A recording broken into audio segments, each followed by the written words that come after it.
So the first issue we're going to talk about is steering play. So how do we test for this issue? Well, you'd have somebody rock your steering wheel for you, just back and forth, while you watch for signs of excessive play in various components. So first, we're going to look at the U-joints on the steering column shaft. We want to look at the steering gear itself. We want to look for any side play or vertical popping in the steering joints, so like your tie rod ends, drag link ends, anything like that. Also, any side play in pivot points, such as an idler or a bell crank. And then finally, any excessive movement in other suspension joints, such as if you've got a front track bar, look at the ends of that, the spring bushings, torque arm bushings, those various things that, while they may not technically be a steering component, they're also serving to locate that front axle. And if they allow excessive movement in that axle, then that can lead to a feeling of steering play. So a really common thing we look at in a case of steering play is adjustment in the steering gear. So if you have done the rock the wheel test and you've identified that there's quite a bit of movement in the input shaft of the steering gear, which is in this picture shown on the kind of the left side there, you do not have coinciding rotation of the output, the sector shaft, then that would indicate that you have an issue with steering play in the gearbox itself. Here's the input shaft on the left-hand side there, the sector shaft on the right. Now, the way that you would adjust a steering gear, if it is adjustable, would be you would loosen this lock nut and you would tighten the adjusting screw on the sector shaft. Now, it is worth noting first, not every steering gear is adjustable. The Shepherd steering gears are generally not adjustable. The other thing to note is you need to be careful not to adjust it too tight. Otherwise, you can lead to some other issues that we'll talk about a little bit later. But again, if you've identified, there's definitely play in this steering gear, it's adjustable, and we don't feel that the steering is too stiff on center, then we would definitely recommend adjusting that sector shaft to get rid of some of that play in the steering gearbox.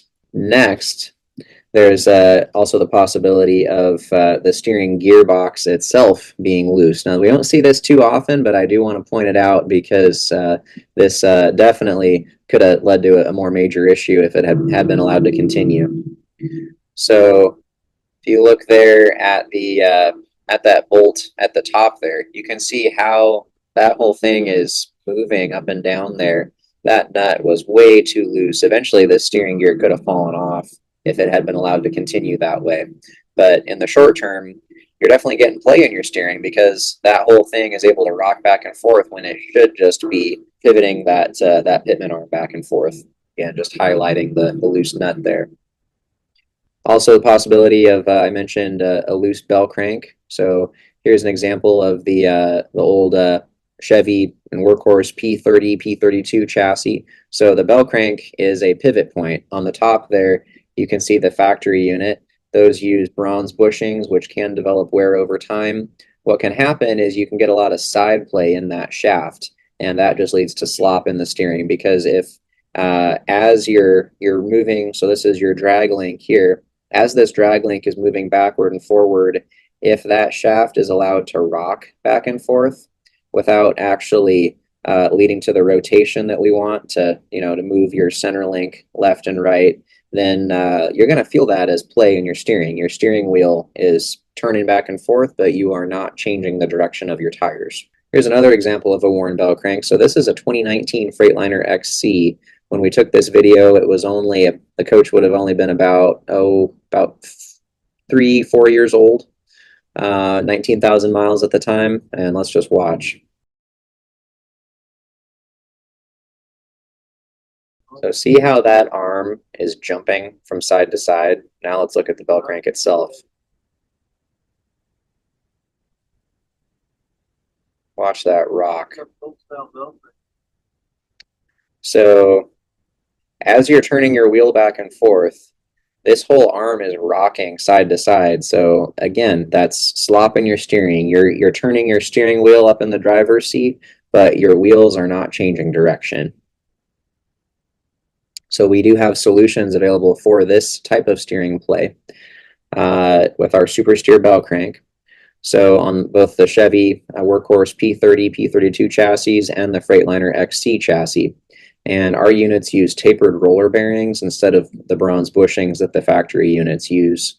So that lets you essentially like a wheel bearing where you can limited lifetime or lifetime warranty on those. You can adjust them to a good point where you can get all that play out without causing stiffness or sticking in the steering. So to continue on steering play, there may be some cases where there is movement in components that the OEM may consider normal, but if we can actually cut down on that movement, it can result in more precise steering feel. So some examples of that, one is on the Ford F53 chassis. The front spring bushings are quite soft. You get quite a bit of movement flex in those. And also on quite a few different chassis, you can get side movement in that front axle, and a front track bar can help that out. Let's take a look specifically, though, at the front spring bushings on the Ford F53 chassis. So here's just a test with rocking the steering wheel back and forth.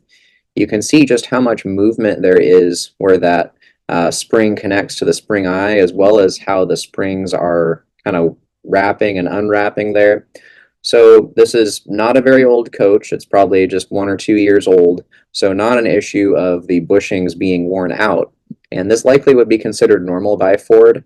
However, we don't see this amount of movement in some other chassis of similar design. So for instance, the Workhorse W series, you can perform the same test on that coach and you won't see that much movement in the spring relative to the hanger. So kind of a particular Ford issue. We believe that they probably use that soft of a rubber in the spring eyes just to try to give a softer ride. And we actually did some testing with a polyurethane spring bushing to try to cut down on that play and movement, but we just felt that it made the ride too harsh. So you can kind of see why they did that. We don't want to have a harsh ride. We'll talk a bit more later about that particular issue, but in this case, if we can do something to cut down on that movement, then it can reduce that feeling of play as well as the vagueness or wander in the steering, which again is another separate but related issue that we'll talk about more later. Specifically for the Ford F53 chassis, though, we do have our SS403 and SS404 radius rod kits, which those just serve to locate that front axle in the fore and aft direction. So it helps out those spring bushings by further controlling that forward and backward movement in the axle. So that way, when you're rocking your wheel back and forth, you're not doing as much of the pushing and pulling the whole axle forward and backward. You're primarily just steering your wheels. So can really cut down on that feeling of steering play.